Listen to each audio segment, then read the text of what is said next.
hometown stories from the heart of it all, and our folks have a lot to tell. We've got next door neighbors with remarkable lives. We're riding on a story carousel. So sit right back as we hear about their lives. Yeah, home is where our story begins.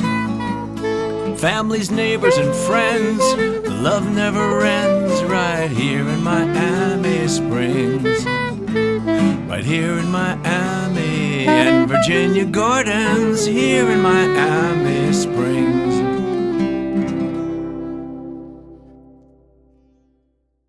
Hi, you're watching Hometown Stories. I am your host, Anna Hume, along with Buzz Fleischman, who's actually producing the show today. We thank you for your continued viewership as we feature residents with a story to tell. Today we have Al Granado with us. Nice to have you.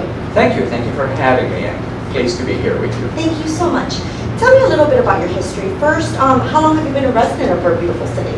Well, my wife and I moved to Miami Springs in 1985, but I have been associated with Miami Springs for many years prior to that. I ended up at Miami Springs Middle School for a year, and then I graduated from Miami Springs Senior High School in 1971. So I am a Golden Hawk, even though I taught at Hialeah High School for 36 and a half years. So, you know, my loyalties are a bit conflicted there, but no, I'm a spring resident, always. Excellent. Yeah. I'm a Golden Hawk as well. Oh, that's awesome. And what is Hialeah High, the Thoroughbreds? The Thoroughbreds, yeah. Okay. And you still teach there, right?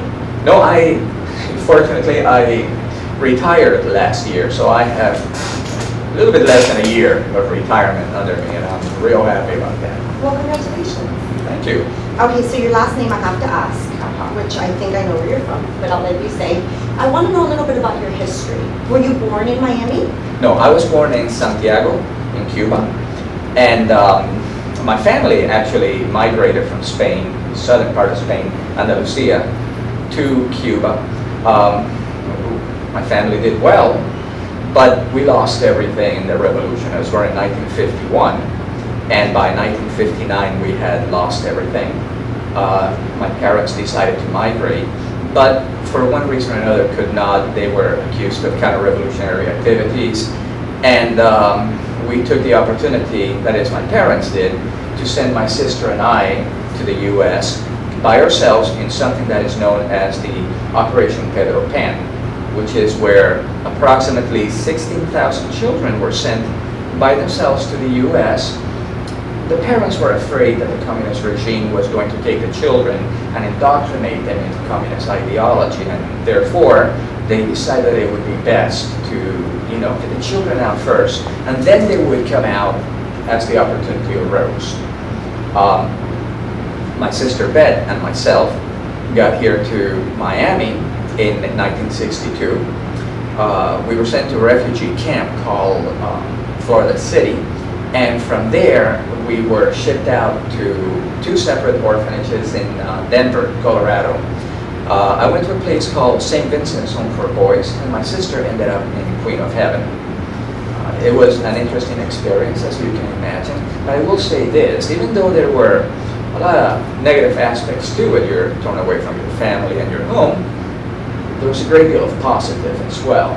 For one thing, I learned English within 6 months. All right, there was nobody that spoke Spanish there at all, and it gave me a real good sense of what the country was like, this country, and you know, it began the process in my mind and in, you know, my persona of becoming part of, you know, this great nation of ours.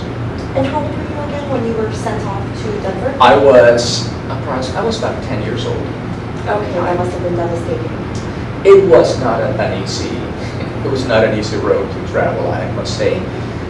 Quite frankly, we were privileged children, and we were of a wealthy family, and then all of a sudden you're not that anymore, and for several years you find yourself in a situation where it's an entire paradigm of change that was quite difficult to deal with.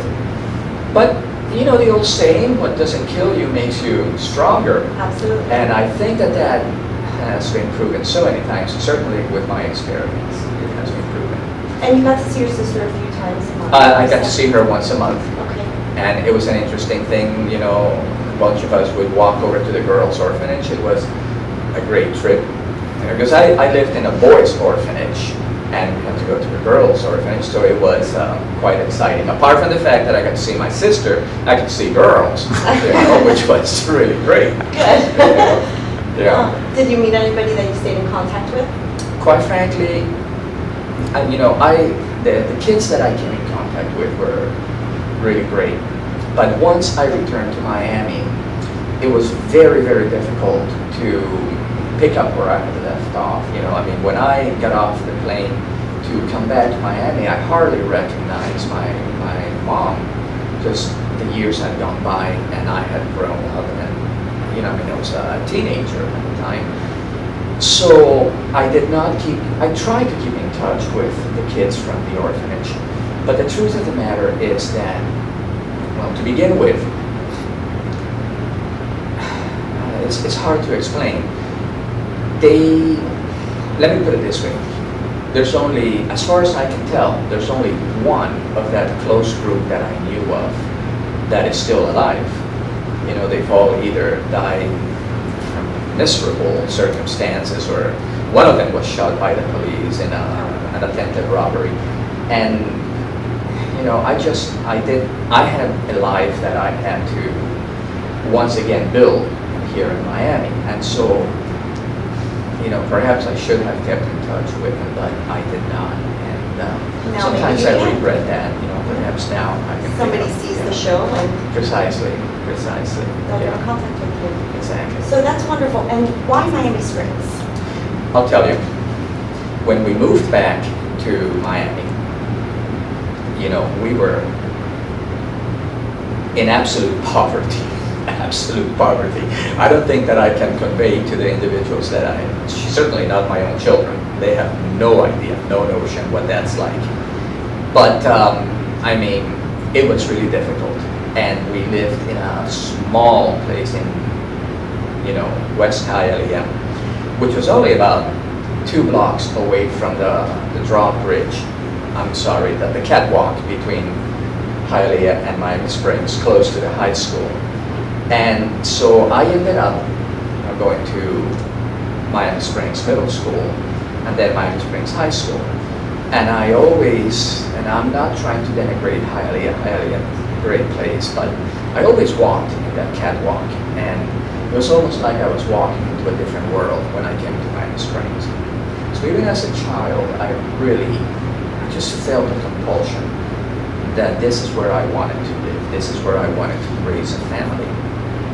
And certainly, as the years went by and I finished high school and I went to college and I got a degree and I began my career as an educator, I always wanted to move to Miami Springs. My wife and I first moved to Kendall, and it just didn't feel right. And the first opportunity that I had to purchase here in Miami Springs, we did, and the rest is history. It has really been wonderful. It's almost like I've traveled through New England, Boston, and in the West and so forth. And I remember seeing the small towns with their squares, and you look at Miami Springs, the gazebo, the circle, Curtis Parkway. It's like, I don't know, to me, it's like I'm home. Right. There's no place like that. Oh, no. I agree. Even Cuba, you would think?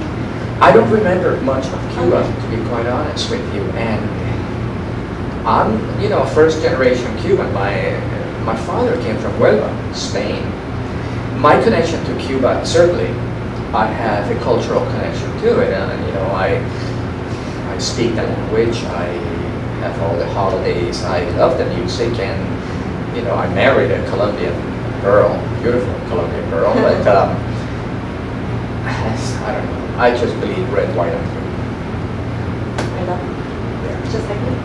I come from Madrid, so... You're Madrileña, Sí. so yes. Okay, well, you're from central Spain and we're from southern Spain, but, Yes. nevertheless. Yeah. But once I discovered Miami Springs, just like you. I Oh, said, Miami Springs. Miami Springs is it. I love it. Yeah. I really do. Well, is there anything special you would like to share with our audience? In About terms yourself? of, well, just my conviction that sometimes, we work hard for the things that we want, and oftentimes you have a lot of people who, I don't want to ramble on, but they want to take your dreams away, but if you stick to it, like the dream of living in Miami Springs. A lot of people told me, oh, you're never going to be able to do that. Number one, it's too expensive. Number two, it's not a community that is going to embrace you. They were so wrong. I go to Milan's. Everybody knows me over there. They're so friendly. If I don't take my wallet with me, I forget, they'll say, okay, we'll just hold this here for you. You can't get that anywhere else. Absolutely. Dharma tattoo with logo. Or the gym over there with Ken. All the different Philly sandwiches over on Curtis Parkway. Tell me about Just, that. Where's that? oh, they make the best Yes. Phillies ever. I'm telling you. But these are all people that I've gotten to know individually, and it's a sense of community that you don't find, and it's rapidly fading away in other places. Yet in Miami Springs, we seem to have a notion of who we are and what we want to be. Change is inevitable, and it will come. How you manage that change, I think, is the most important aspect of living here in Miami Springs. I've met so many wonderful people living in this community that, it's hard for me to imagine being anywhere else. That was perfectly said. I have a quote I say when I walk around the city just to do business. Obviously, I work for the city. A lot of people know me. But I always say I feel like I'm in Mr. Rogers' neighborhood. Oh, yes. I walk around, everybody knows your name. Everybody. And, where else can you go where people actually open the door for you? Yeah, that's true. It's like that here. It's like that here. And so, I just want to say hello to my neighbors and to my friends in the Springs. If you see this, what a wonderful place we live in. Thank you so much. Thank you for coming here today. Well, thank you for having me. And you're watching Hometown Well, Stories with Al Granado. Have a wonderful day. Families, neighbors, and friends, the love never ends right here in Miami Springs. Right here in Miami, and Virginia Gardens, here in Miami Springs.